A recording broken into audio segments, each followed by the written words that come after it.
Hello and welcome to Junkyard Studios.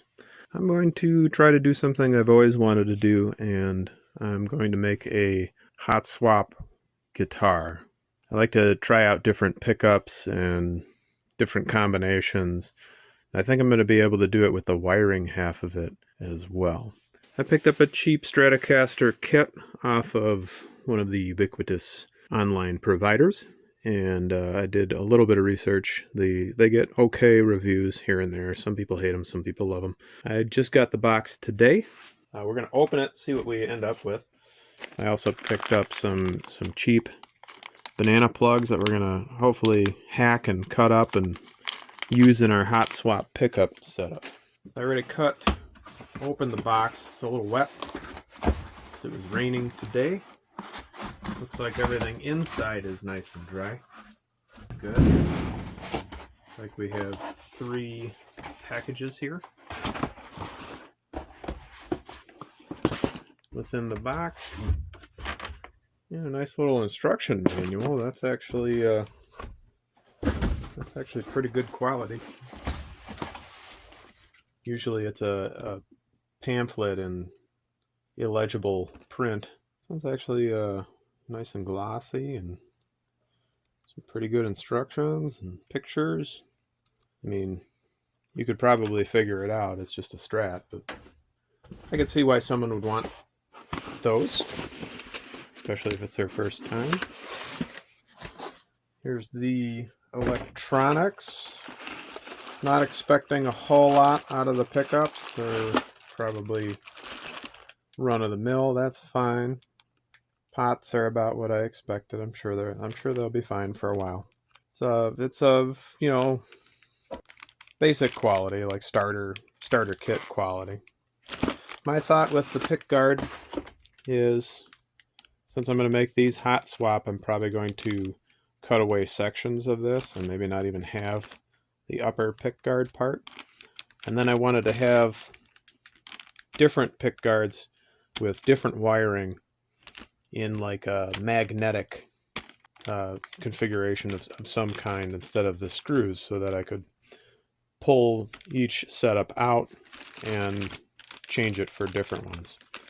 And it looks like they have some quick connect stuff going on here, which, not all of it, but some of it, which looks pretty good.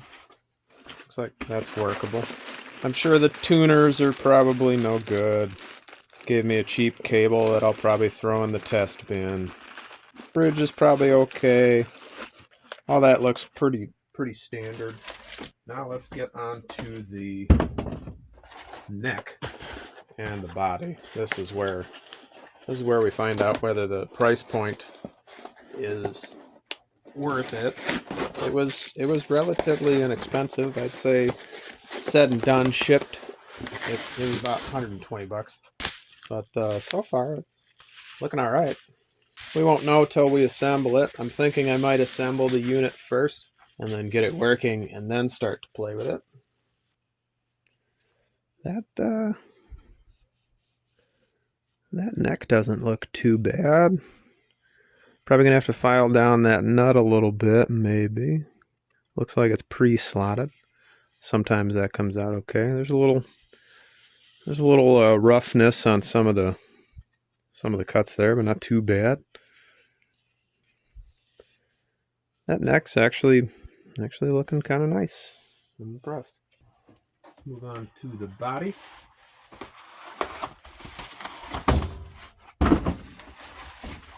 I chose this particular kit because it looked like it was of decent quality as far as the wood and everything. And that doesn't look bad. That's actually pretty nice. Maybe a little weird finish stuff there. Not too bad. Yeah, the finish is maybe not the greatest, but if it really bothered me, I could, strip it and do it again. But this is just going to be like a test bin, like where I play around with configurations and everything. So the next thing is going to be figuring out how to route the pockets, because I want to be able to put in single coils and humbuckers and be able to swap them back and forth in a Dan Armstrong kind of fashion. Our first order of business is going to be assembling it in the fashion that it was meant to be assembled. So we want to make sure that the guitar is actually something we want to hang on to. So if it goes together like garbage, we're not going to really want to play it, defeat the whole purpose of modifying it. We're going to go ahead and build it the way it should be. And then I think the second thing should be creating the hot swap puck for each one of these pickups, because I think space is going to be limited. We're going to have to change the routes around depending on the size of that puck. I started installing the neck. The neck fits into the pocket very well. The back plate was actually flipped the other way in the package, so I had to take it apart and put it the right way, because the bevel, I know there's a different word for that, for the screw to go into was, it actually is here. I thought it was cheap and it didn't have it, but it does have it. So make sure that's the correct way. I wanted to show you how easy it was to drive this screw in. It's kind of good because you can do all this by hand, because I wouldn't want to take a power tool to this, or really any guitar. But it's also it's a little scary that it goes in that easy. I think you'd really have to try to strip it, like abuse it. It'll give you feedback to stop. The only other thing I see is these holes on this neck plate don't 100% line up, but I kind of expected that. If that bothers you, I mean, all of the hardware on here can be replaced with much better quality stuff. Feels pretty tight. I don't see a whole lot of gap in there, but it doesn't look warped or bowed or anything like that. We'll see a lot better when we get some strings on it. That looks pretty good.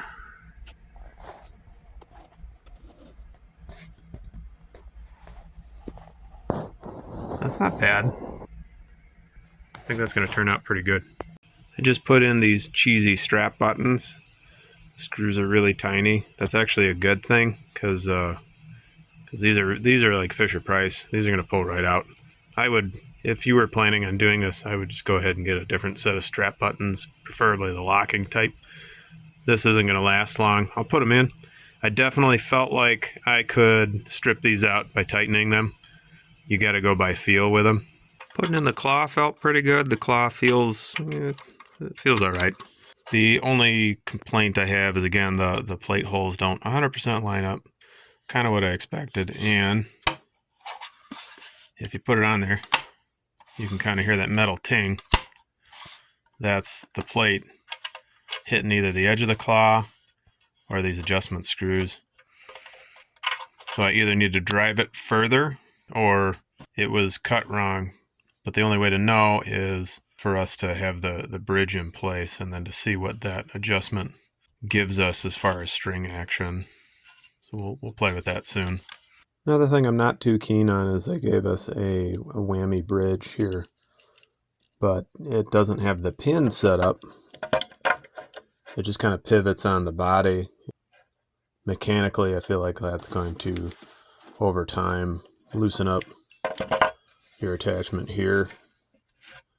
I've seen another guitar. My first Strat was a cheap Silvertone. It had kind of the same setup. I set the jack cup and had the same thing. The holes didn't really line up, but it seems like the most important holes on the guitar line up really good. Like the neck lined up. The neck and the body themselves, not the plate, they lined up really well, and the bridge lines up really well. So I'm hoping the tuners do the same thing. Those are really the most important things to line up. Everything else can kind of just land where it lands. Just got done setting the bridge. I'm actually pretty impressed. So there's not a lot of meat there underneath. There's no dimpling or weird marks or cracking or any signs of wood damage. So that's a positive. And I already dinged it with a screwdriver, so it's mine. A couple of things covering the assembly book. I went out of order. I don't think it really matters what order you put it together in. I just started building it. I didn't even really look at the book. I looked at the claw installations they're showing you there. That's a pair of side cutters. I wouldn't put your springs in with a pair of side cutters. One false move and you need a new set of springs. And then something they didn't mention here with the tuning machines, those washers that they have underneath the fastening nuts, they do have two different faces. They have an unfinished kind of rough one and a finished beveled edge one. So, I mean, if you care about that, look at the washers before you install them. I haven't put the screws in yet, but it seems as if all of those machine heads, one's a little crooked, but if I match it up to the hole, they actually look pretty good. Now looking at the book, it does say to put the pick guard on first before the neck, and that's because the pick guard, fully loaded, won't fit underneath or the end of the neck, and you can't really push it in there and force it. I don't like that setup. I'm just going to trim out some of this pick guard so it does fit, because I'm probably going to chop this pick guard anyway for when we do some hot swap stuff. I finished assembly on the guitar. It went together very well. Everything was dead simple. That black wire going to the claw is the only thing you have to solder. I'm not really afraid of soldering, but I could see how that could be a selling point to someone who may not be confident. The tuning machines came out really good. The string trees, they came out okay. The thing I did notice is the tuning machines feel tight under tension, and when you're tuning up, feels like there might be a little bit of slipping, like they're not the best quality. The string trees, I was a little concerned about them being sharp. They're also not of the greatest quality either. It does hold tune very well. I've been tuning this for the past couple of days, kind of on and off. Here's our E. Here's our A. A slipped a little bit. This is hard to do one-handed. My snark is also broken, and I kind of hot glued it back together. I got another tuner coming. Wrong direction. Whoops. Too far. These also seem a little touchier than I'm used to. My other guitars, the tuning is a lot smoother. There's the A. And I think that might be the quality of the tuning machines. They're the kind you would get with really any guitar stock up until you get into like $1,000 range. I'd say I've seen $600 or $700 guitars with similar tuners. D has slipped a little bit. Not too bad.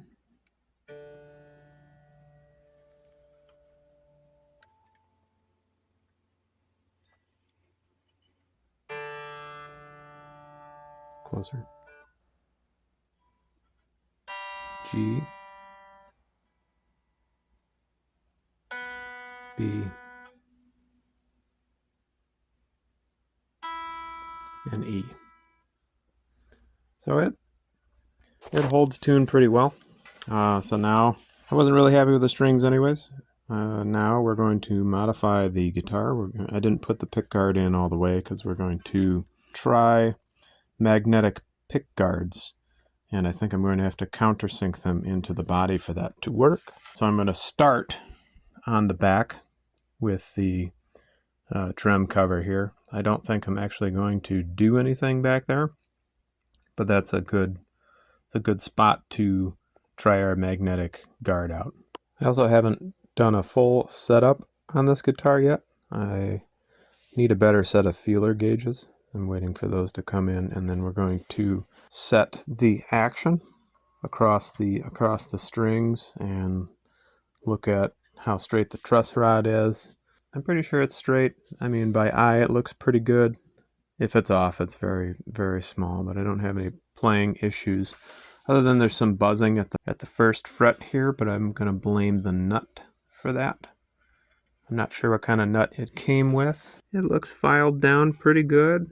Just by eye, that looks like where the strings should be resting along that nut. I don't know if that'll focus, but it might need a little bit of adjustment.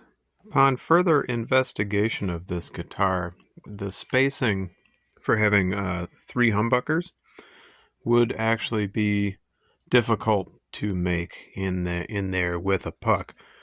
I figured out I could do it at about 1 7/8 inches per. The other issue I came across, and if you look at the Dan Armstrong doesn't have a tremolo, so it has a lot more meat to be able to take away. We have a tremolo, and we're not going to be able to carve out a lot of that material we're going to want to on this tremolo area, so it's not going to work. We're going to hit stuff. We're going to hit the claw screws. We're going to take away that material and weaken the internal structure. My other thought is to cut down the center of the pick guard and have each pick guard configured for whatever pickup selection I want, and have it slide out just like the Dan Armstrong does, but with a magnetic, with magnets in place holding it, maybe countersunk. The only problem with that is this hardware is going to need a tunnel to slide into that's going to go past the pick guard. I'm okay with that. I think it could be hidden if it was really a problem by some sort of trim piece, but function over form for me. That would also give me the ability to either cut or have this whole piece come out with different wiring configurations and switches and things. The other thing I thought of is plugging in each hot swap is going to be difficult, but if I do it this way where I cut the pick guard, I could build a sloped surface that would seat the pick guard flat and give me something to put connectors on to go into this area, so it would just slide into it with maybe the banana plugs or the stereo headphone plug, the 3.5 millimeter. Because the other issue that I looked at was some pickups only have 2 wires, and that won't be a problem, but this one, for example, has 4, and a couple other ones have 4 as well. That would give me options for coil tapping and other things that I want access to. So I was thinking of having the stereo jacks inside here and maybe like a pin array to jump. Say I don't want to do the coil tapping, I just want it normal like they have here where those are twined together. If that connector went to a pin array, I could just jump it out and the switch wouldn't affect it. So I could have options of adding coil tapping, taking it away. I've had a lot of time to think about the different things that I want to accomplish with this guitar. Some of my plans have changed a little bit. I got some new locking tuners. Geiker is the brand. Since this is mostly a mod bin, I didn't really want to go real hog wild on the tuners. I mean, you can go spend $200-300 if you really wanted to on a really nice set of tuners, and it might even be worth all of that money. Since this guitar is experiment from start to finish, I figured I'd try some of the other stuff that I heard about that people seem to be happy with and see how that goes. The tuners that are on there, they feel stiff and gritty at times, under tension especially. It's what I've experienced with the stock tuners on many of my other guitars. The Jackson, I think that's a JS1. That's right before the buyout of Jackson. It's like one of the last models they made. It's a very base model. So it came with a set of the same tuners that came on this Strat kit. And they felt pretty much the same way. Kind of gritty, really hard to turn under tension. Not my favorite. Will they do the job? Yeah, just not really comfortable. At least I want a nice, smooth turning tuner. To me, it felt like I was tuning too much and the string was going to snap, but it was actually just the tuning machine getting tight. I don't exactly know what causes that. It's just a gear in there, right? Right? I don't know. Some tuners are they're just built better and they feel better, and these feel pretty good. I think they're going to be a better fit. Marvel R1. I wonder what that is. That's probably like the manufacturer, and then Geiger's the distributor. Who knows? These look pretty nice. I think they're going to be an upgrade, a good enough upgrade. And then I got these roller string trees again. This is a brand I haven't really played with before, so I wanted to give that a whirl. I finished up our trim plate, and all I did was I cut little pieces of scrap metal and I heated them up with the soldering iron until they melted into the plastic.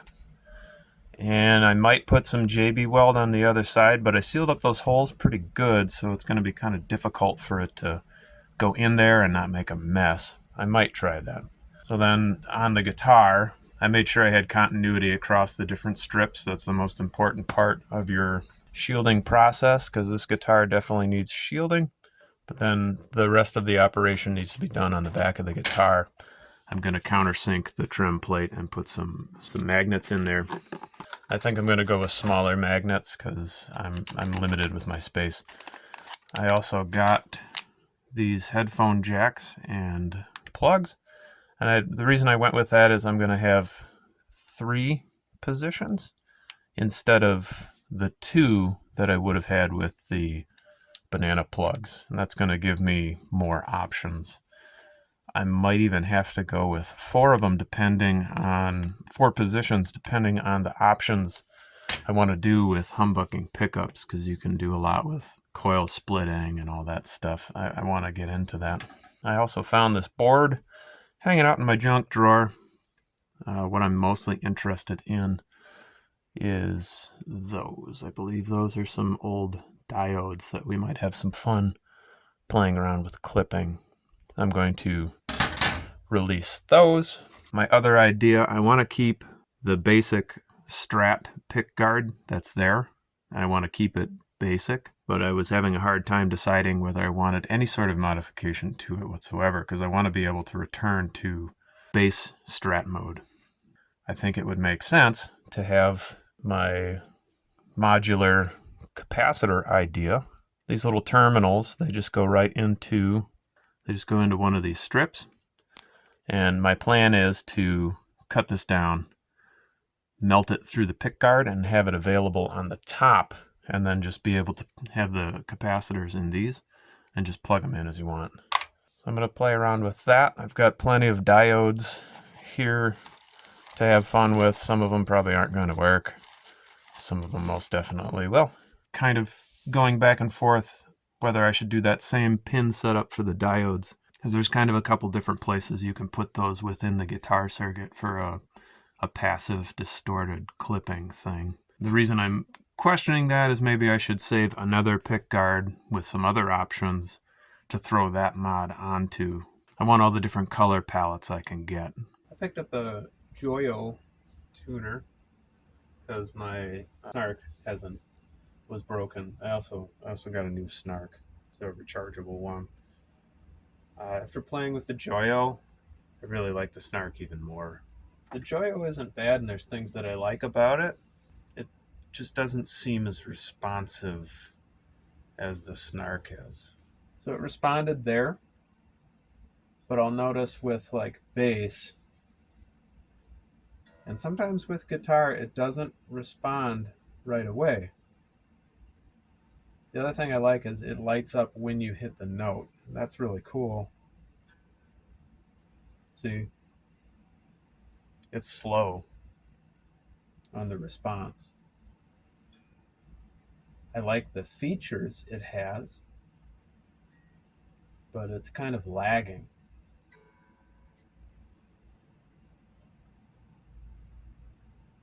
And I've tried it on a couple of different guitars now. It's not just this guitar kit that I bought.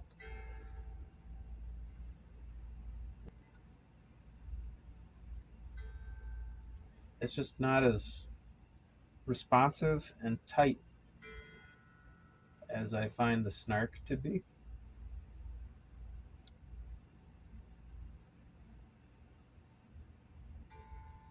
But it's also only $8. I mean, if you were really in need of a tuner and you couldn't spend the $20 for a Snark, which, I mean, that happens, this wouldn't be awful. It's just not as responsive. It does have different tuning, and I like that it lights up when your string hits the correct note. That's a pretty good prompt.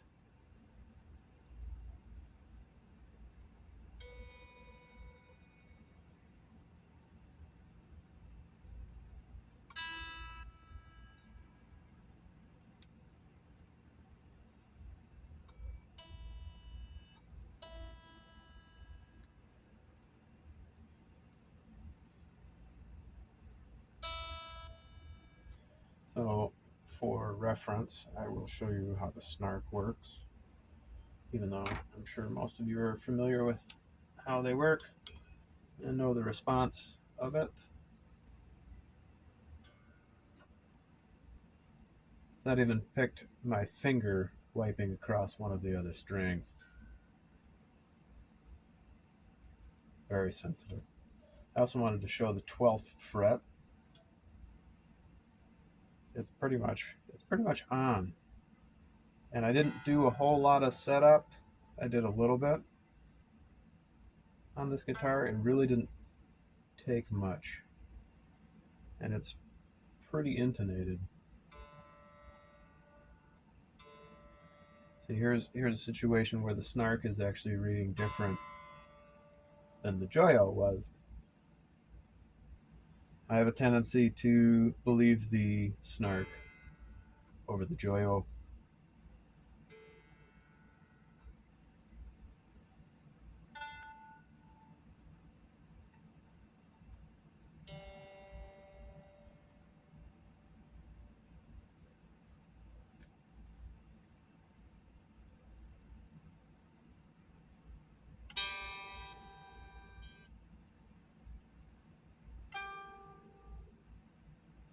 That's a little sharp on that one, but that could be my finger placement too.